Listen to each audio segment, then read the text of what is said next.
এখানে সব you bike গুলো রাখা রয়েছে। এই তোমার এটা দিয়েও তো অনেকটা হাঁটতে হচ্ছে, আমি ওটা দিয়ে নামলে তো সেম রাস্তা। হ্যাঁ, তাহলে ওইটা দিয়ে মনে হয় অনেক কাছে হয় নাকি। মাম্মা আঙ্গুর খেতে খেতে যাচ্ছে, ও আজকে সাদা আঙ্গুর খাচ্ছে তো, তাই ওর খুব ভালো লেগেছে। এটা খুব মিষ্টি মনে হয়, আর ওই কালো আঙ্গুর গুলো একটু টক টক হয়, এই জন্য খেতে চায় না। হ্যাঁ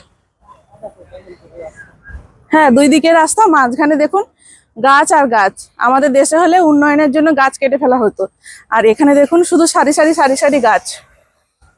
আবার কি যদি কোথাও গাছ, হ্যাঁ, রাস্তার মাঝখানে কোথাও যদি আবার গাছ পড়ে যায়, তখন সেই গাছের একদম গোড়া শুদ্ধ তুলে নিয়ে গিয়ে অন্য জায়গায় বসিয়ে দেওয়া হয়।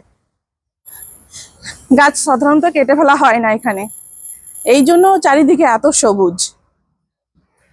উন্নত দেশগুলো সত্যি এই জন্যই এত উন্নত হয়, এদের চিন্তাধারা, এদের টেকনিক অনেক আলাদা আমাদের থেকে।